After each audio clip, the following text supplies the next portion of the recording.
I did say at the beginning of the stream I was gonna give my predictions for 316. I'm only gonna talk about the fights I care about because number one, like, don't really care about a lot of these fights on this card. We got Bruno Silva versus Joshua Van. Joshua Van is a fucking sniper. I mean, we see the odds here. Bruno Silva's old. He's 35. I mean, Joshua Van did lose to a 34-year-old last summer in Denver. But I think Joshua Van, that loss helped him improve. Josh Van is probably the most exciting flyweight in the sport. I really believe that. I think he's the best volume striker the UFC has currently. He's so quick. He's young. He's only going to get better. He doesn't have a lot of power, though. And that's the big issue here. But I don't think he knocks out Bruno Silva or anything, but I think he takes him to a brutal decision. He's just so exciting to watch. The way he throws together combos, man, it's something to see. And then for the next fight on the card, we got Vicente Luque versus Kevin Holland. So I get it. Luque's old. I feel like the odds should be a little bit closer, but I'm still gonna pick Kevin Holland for this fight. Kevin Holland at welterweight is probably he's I don't know how to put this. Like, he's not like a gatekeeper because he's not like Neil Magny, but he's not really a contender, but he is a really good welterweight. People forget that. I believe his last fight, I think it was Gunnar Nelson. Hold on, let's look at Kevin Holland. Who did he? Yeah, it was Gunnar Nelson. And Gunnar Nelson was supposed to win that fight. Kevin Holland was yo-yoing around divisions. And Kevin Holland's also just really fucking active, too. But I think Kevin Holland is going to beat Vicente Luque by decision. He's going to come back to form. He's going to come back into the top 15 of the welterweight division. And he's going to probably linger around there for the rest of his career, probably going a little bit higher, but he's never going to make another run for the title or anything. But he should definitely avoid middleweight like the plague. All right, Patchy Mix versus Mario Bautista. Everyone's saying Patchy Mix is going to win this fight. But I get it. He was a great champion at Bellator. Mario Bautista's good. It's not super good, though. So it makes it a very difficult fight. I mean, we saw what happened in the Aldo fight. I was there in person for that, actually. Just kind of held Aldo against the cage, and then Aldo has not really been doing so hot in his last few fights. Granted, he did get kind of robbed in his last two fights. I personally thought Aldo won the Bautista fight, and I thought he won the Zabibi fight, or Zahib fight, whatever his name is. This is going to be a tough fight to predict. I'm going to go against the grain here. I don't like Mario Bautista, but... And I think Patchy Mix should beat him. But I don't know, man. He's coming from Bellator, and when fighters come from different promotions, I just don't feel like 9 times out of 10 it goes well. So I think Mario Bautista will win, but it's not going to be like... Mario Bautista has no finishing potential. But that being said, if Patchy Mix does win this fight, he's putting out Bautista. Either round 1 or 2, he's putting him out early. All right, Kelvin Gastelum versus Joe Pyfer. This is a really funny fight. So Joe Pyfer just got fraud checked. I think his last fight, it was the Jack Hermanson fight. Let me look. When was the last time Joe Pyfer fought?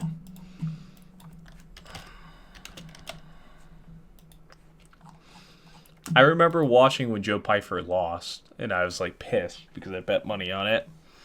Yeah, it was the Hermanson. No, he fought once since the Hermanson fight. But so Kelvin Gastelum isn't very good, especially at this point in his career. He's out of shape. He's tubby. He's short. Joe Pyfer should knock out Kelvin Gastelum. But Kelvin Gastelum's also pretty durable, too. People forget about that. And I'm just going to predict for like the whole main card, every fight goes to decision. That's what makes the most sense for me. besides the final fight, which I will have a prediction for O'Malley versus Merab in a second, obviously. But yeah, I don't really see a way Kelvin Gastelum wins this fight. Um,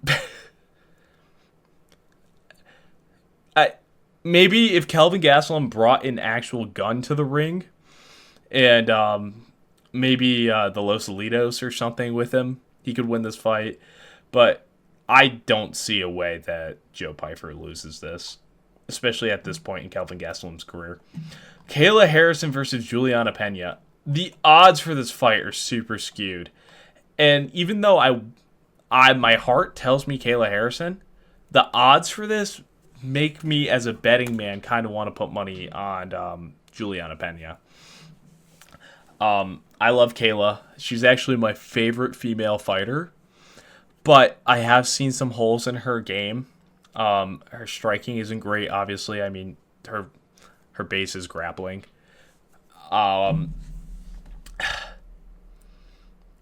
But the more I think about it, she should be able to take down Julianna Pena and just fucking destroy her on the ground with elbows. Like, Julianna Pena, like, she looks all pretty here. She's not going to look like that by the end of the fight, if it goes Kayla's way. Kayla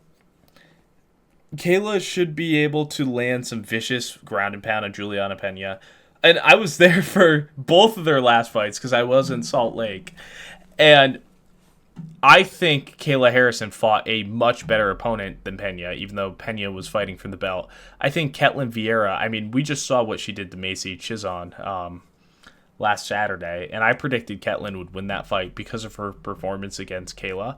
And that fight wasn't super close or anything, but it was a close fight. Like, Kayla clearly won the fight, but it wasn't like she was dominating like she was against Holly Holm. I wouldn't touch this fight betting unless you're doing Kayla Harrison by decision. But even that is kind of iffy because I feel like Kayla could finish her really any way she wants to. But it's also women's MMA. And she finished Holly Holm by submitting her. Julianna Pena, I think she's only been knocked out once and submitted twice or something like that. I have to go look. But Julianna Pena, we'll look at, I mean, she can be finished. Let's see. Yeah, she's been knocked out once, subbed twice. Like, I mean, if anyone could do it in the women's division, it's Kayla. But more than likely, this fight goes to decision, and Kayla Harrison wins the belt.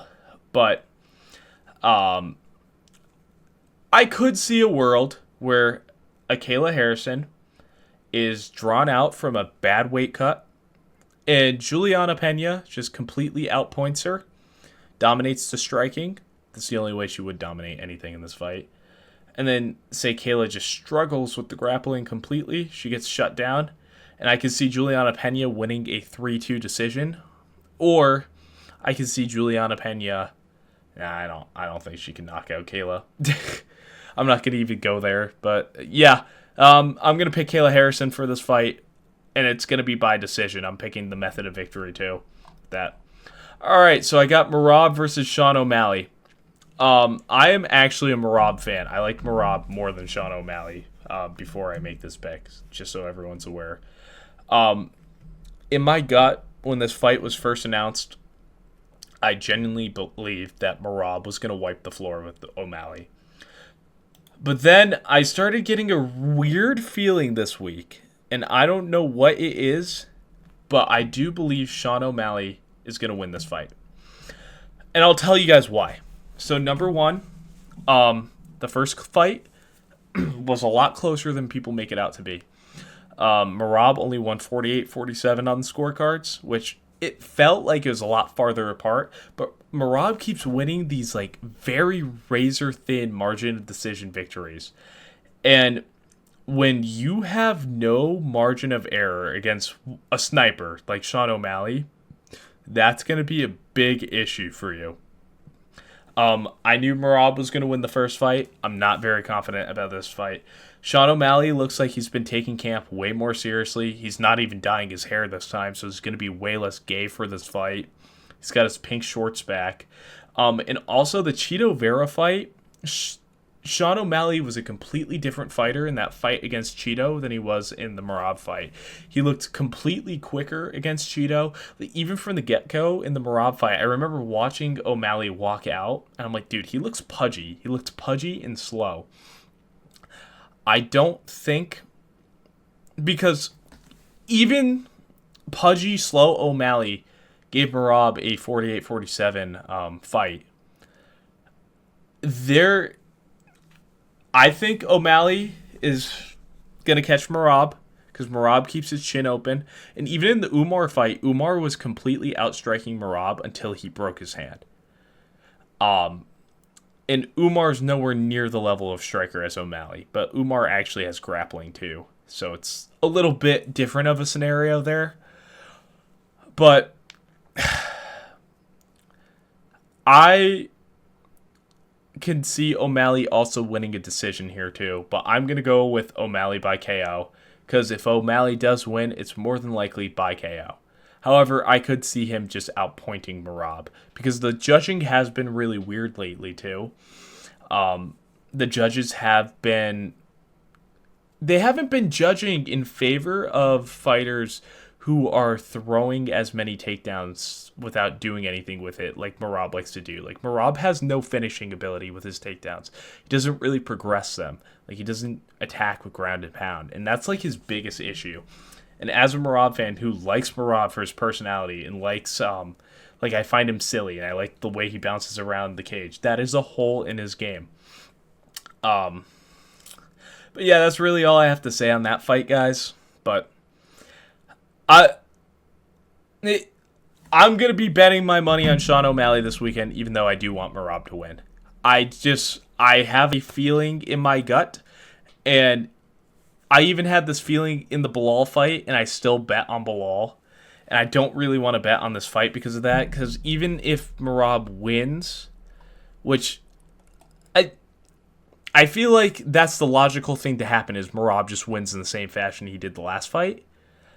It's not that great of a return. Like, these odds are super skewed. So I'm going to go with the Sugar Show here. It wouldn't be bad. Either way, it's not going to be bad for the division. Hopefully the next contender we get out of bantamweight is Corey Sandhagen. Because, first off, Sandhagen versus Merab, good fight there. Sandhagen's a good grappler. And, honestly, Corey Sandhagen would give Merab a hard time.